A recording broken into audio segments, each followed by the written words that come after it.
안녕하세요, 일렉트로캠입니다. 오늘도 테슬라 이야기를 해볼까 합니다. 테슬라가 경쟁사 대비 얼마나 경쟁력이 있는지를 이야기해볼까 하는데요. 오늘의 주제는 배터리입니다.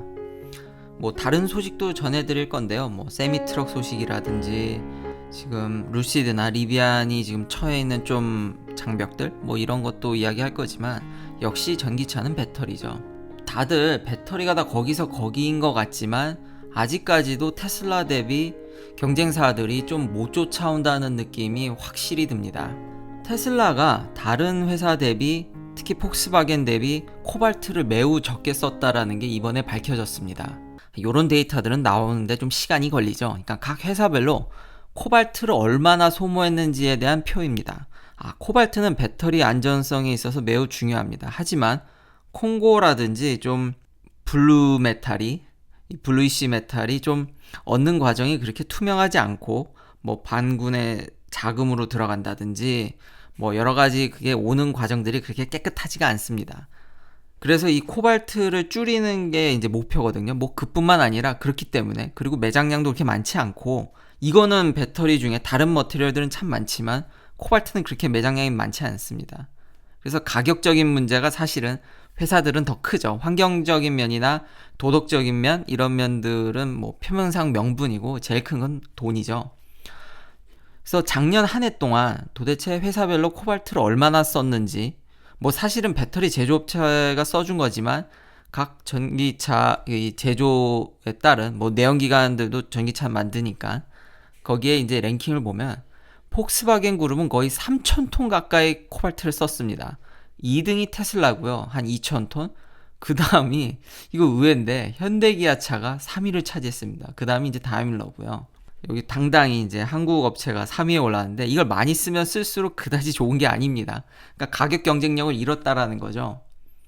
심지어 이제 테슬라 모델 3가 지금 폭스바겐이 현재 쓰고 있는 배터리, 사실 LG화학이 제공하는 거지만 그거보다도 훨씬 더, 무려 75%나 더 낮게 현재 테슬라 모델 3에 들어가는 배터리가 코발트 함량이 적다라는 겁니다.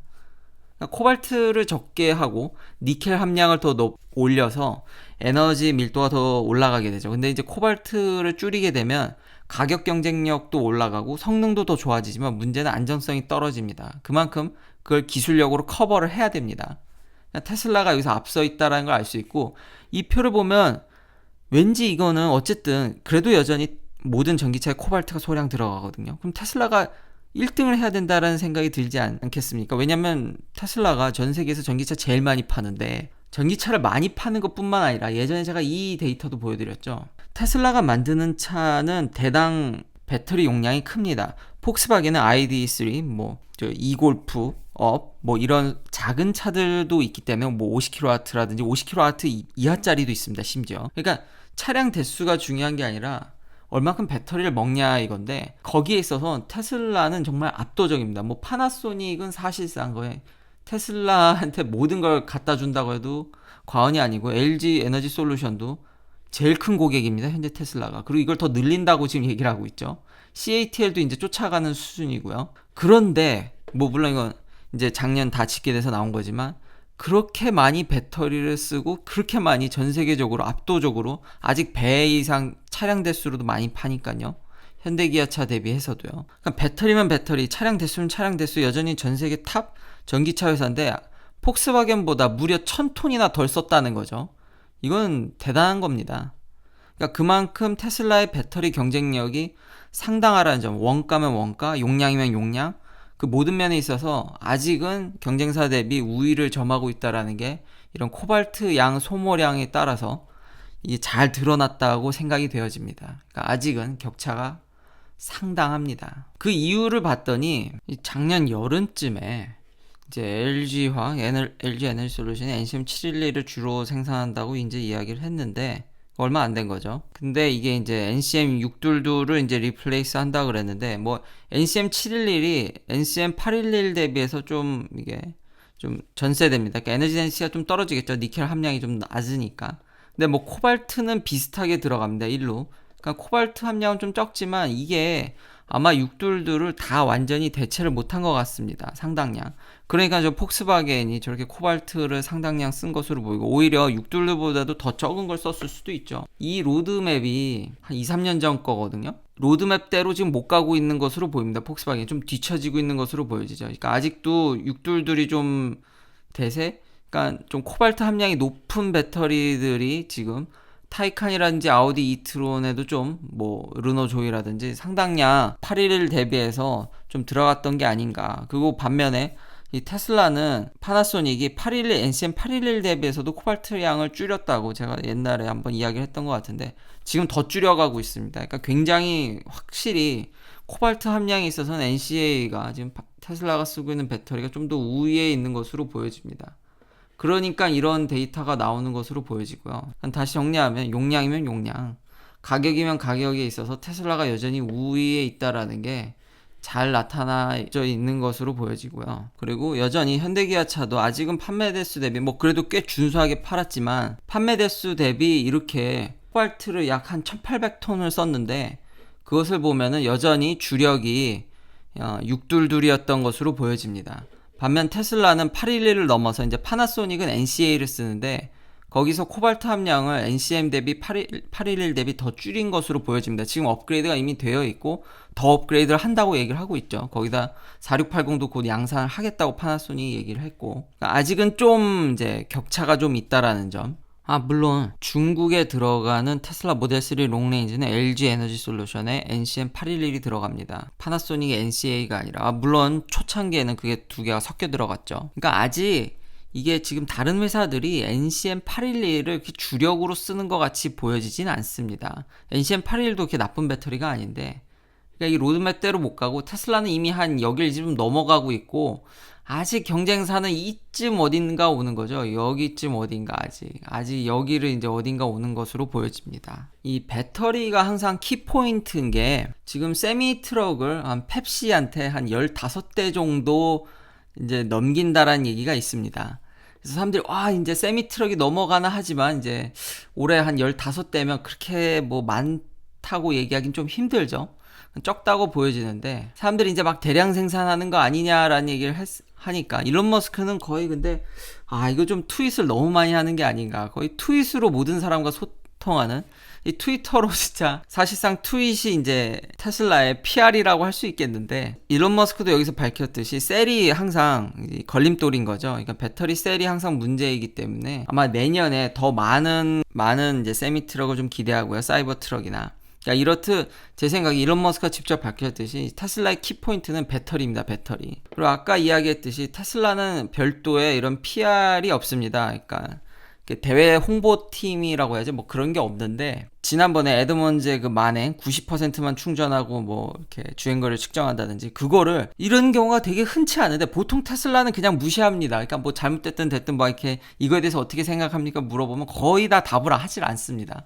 이게 지금 일론 머스크의 트윗이 거의 유일한 PR인데 에드먼즈에 대한 그런 테스트에 대해서 이례적으로 테슬라가 그걸 완전히 반박했고요. 니네 이거 완전 주행거리 이건 이렇게 하면 안 된다라는 식으로 그 엔지니어가 나와서 반박을 하면서 이 에드먼즈 역시가 좀 그러니까 신뢰성을 잃어버리는 그런 모습도 보였지만 이번에 에드먼즈가 그런 테스트가 완전히 화제가 돼서 미국에선 계속 이야기가 되고 있습니다. 근데 이 에드먼즈가 이제 이런 뭔가 레퓨테이션, 영향력을 얻어서 그런지 이 에드먼즈가 또 이 전기차 충전에 대한 리뷰도 했거든요. 이렇게 테슬라에 대해서 별로 좋게 생각하지 않은 에드먼즈 역시도 진짜 인정할 수밖에 없는 게 테슬라의 슈퍼차저입니다. 그냥 슈퍼차저는 그냥 킹왕짱이라고 완전히 그냥 최고라고 인정을 했습니다. 그런데 2등이 그러니까 저는 2등이 궁금했던 거죠. 이제 비교한 차가 포드의 이제 머스탱 마기랑 이제 폭스바겐 ID4인데 제가 포르쉐 때도 포르쉐를 비판하면서도 이 포르쉐 충전이 이거 너무 안 좋다고 했는데 에드먼즈도 그걸 딱 꼬집었습니다. 이게 2021년 3월 25일자 기사인데 제가 이야기했던 걸 아주 콕 집어서 얘기했는데 그것도 재미난 게 포드가 의외로 준비를 또 잘했구나라는 생각이 들더라고요. 포드 마기 역시 이걸 잘 알고 있어서 그러니까 전기차 충전하러 갈 때 그 핸드쉐이크 과정과 인증 과정이 의외로 시간을 굉장히 제가 타 회사 걸 써봤는데 시간 굉장히 많이 잡아먹습니다. 그러니까 시간이 금인 상황에서 전기차가 여전히 휘발유나 이런 가솔린을 넣는 시간 대비 여전히 불리한 점이 있기 때문에 이런 편의성을 올려주지 않으면은 소비자들이 엄청 불편해하거든요. 근데 포드 마기는 플러그 앤 차지가 됩니다. 테슬라처럼 그냥 가서 꽂으면 바로 알아서 비리 청구되고 내부적으로 그걸 다 뒤에서 컴퓨터가 알아서 칩들이 알아서 다 해줘서 아주 스무스하게 테슬라와 같은 그걸 일렉트리파이 아메리카랑 협업을 해서 아니 이거 폭스바겐이 투자해서 만든 건데 포드가 오히려 더 유기적으로 잘 쓴다는 거죠. 가서 테슬라와 같은 그런 걸 보여준다는 겁니다. 아 마기가 이런 데선 경쟁력이 있구나라는 생각이 들었고요. 여기서도 지적했듯이 정말 이상하게 아니 같은 그룹이 만들었는데 ID4는 엄청 힘들었답니다. 이런 기능이 없죠. 지금 포르쉐도 지원을 안 하니까요. 이제 나올 신형부터 지원을 하니까 ID4가 지원할 리 만무하죠. 근데 이 기능이 없으면 시간 정말 많이 잡아먹습니다. 그래서 에드먼즈도 이걸 딱 꼬집어서 이야기했습니다. 이상하게 다 같은 그룹인데 오히려 이 ID4가 포드 마기 대비 더 쓰기 힘들었다는 겁니다. 그러니까 시간이 오래 걸렸다는 거죠. 속도도 좀 느린 편이고요. 폭스바겐 ID4나 포르쉐나 폭스바겐 그룹은 미국에서 좀 갈 길이 좀 멀어 보이고요. 이 마지막으로 또 포드 얘기인데 포드랑 이 리비안의 관계가 이 픽업 트럭 만드는 리비안의 관계가 단순 투자 관계 이상인 것으로 보여집니다. 그러니까 굉장히 서로 긴밀히 협업하고 있는 것으로 보이고 이 리비안의 CEO도 밝혔듯이 포드와의 관계는 거의 약간 진짜 서로 발을 이제 걸친 상태. 정말로 포드가 이제 리비안의 플랫폼을 완전히 가져다 쓴다라든지 서로 어떤 대량 생산에 있어서는 경험도 공유하고 완전히 좀 그러니까 이게 내연기관 회사들이 전기차를 만들기가 쉽지가 않습니다. 왜 그런 테슬라가 높은 밸류에이션을 받냐면 단순 차량 판매량으로 비교할 수가 없는 게 지금 그런 카본 크레딧, 그러니까 내연기관을 팔면 팔수록 페널티가 생깁니다. 전기차를 어쩔 수 없이 팔아야 되는 현재 이런 기존 이런 자동차 회사들, 그러니까 전기차를 많이 팔아봐야 자기 내연기관에서 얻는 페널티 막기 바쁜 거죠. 플러스 이 딜러십이 아주 지금 미국에서 반발이 심합니다. 지금 일리노이에서 소송당했습니다. 이 리비안이. 그러니까 일리노이에 있는 딜러망들이 그리고 테슬라가 계속 제가 말씀드린 건데 차량 판매 대수가 정확히 집계가 어려운 미국 이유는 이 딜러들의 힘이 강해서입니다. 그것도 한 가지 요인이긴 한데 제조사는 딜러들한테 차를 넘기지 고객들한테 차를 넘기지 않습니다. 그러니까 최종 소비자한테 얼마 팔렸는지는 딜러망에서 집계가 되는 거지 제조사가 아닙니다. 근데 테슬라는 딜러가 없죠. 이 딜러들의 그런 무시무시함. 그래서 일리노이에서 지금 소송 걸어서 리비안뿐만 아니라 자칫 잘못하면 또 루시드까지 지금 못 팔게 생겼습니다. 왜냐면 루시드나 리비안이나 다 이 다이렉트 세일을 하거든요. 그러니까 온라인 세일. 그걸 못하게 막는 거죠. 지금 딜러들이. 자기들 일자리가 날아가니까. 삼중고입니다. 그러니까 노조라든지 이런 딜러망들과의 싸움, 전기차를 팔기 위해서. 그리고 겨우 팔아봐야 내연기관의 그런 페널티 막기 바쁘고, 그러니까 지금 테슬라가 한 대 팔아서 남는 이유가 지금 기존 자동차 회사들은 쌓아놓은 게 지금 빨리 처리해야 될 게 너무 많기 때문에 전기차를 팔아서 그게 그렇게 효과가 매우 적습니다. 그러니까 삼중고를 겪고 있는 거죠. 자기가 팔고 있는 내연기관 차도 해결을 해야 되고 지금 이런 딜러망 노조 다 이걸 해결해야 되기 때문에 발목이 잡혀서 지금 단순 판매로는 비교가 이쪽은 더 많이 팔아도 지금 힘든 상황입니다. 그렇기 때문에 이런 신형 스타트업이랑 협업과 그냥 차라리 돌아다니는 얘기는 차라리 기존 자동차 회사를 정리하고 이런 스타트업과 긴밀한 협업을 통해서 넘어가는 것도 한 가지 루트라는 이야기도 나오고 있습니다. 아주 긴밀하게 움직이는 것 같고요. GM도 그렇죠. 그런 모습들이 지금 말씀드린 이유 때문에 좀 영향이 있지 않았나 그런 생각이 듭니다. 여튼 오늘은 이런 배터리와 뭐 충전 환경 그리고 지금 이 다이렉트 세일에 대한 여전한 반발, 지금 미국 전역에서 계속 소송이 이루어지고 있기 때문에 이 전기차를 기존 회사들이 파는 게 아주 스무스하기는 힘들 것 같습니다. 자, 그럼 사람들이 테슬라는 어떻게 팔고 있냐? 그래서 아예 한눈에 이게 미국에서 다이렉트 세일이 되는 주는 그린색이고요. one manufacturer allowed는 여기서 one manufacturer allowed는 당연히 테슬라입니다. 노란색이 테슬라만 팔 수 있고요. 빨간색은 안 되는데 이제 텍사스가 지금 그린으로 바뀌려고 하고 있죠. 지금 법안이 이제 패스돼서 조만간 이건 이제 바뀔 건데, 왜냐하면 이게 올해 2월까지에 정리된 데이터라서, 그러니까 아직 이제 큰 주들은 어느 정도 넘어갔지만 여기 보면 one manufacturer allowed, 그러니까 여전히 이 러스트벨트나 이런 큰 주들, 심지어는 좀 몰랐는데 뉴욕도 테슬라 말고는 안 되더라고요. 예, 여기 보면 꽤 이쪽 동부에 그래도 꽤 큰 주들이 다 걸려 있기 때문에 아직까지 이거를 직접적으로 파는 게 그리 쉽지가 않습니다. 그리고 테슬라가 이거를 얻어내기 위해서 다 이 그린으로 만들기 위해서 정말 엄청 싸웠습니다. 근데 사실 그 과정이, 그러니까 타협이지 완벽하게 허가를 해준 게 아닙니다.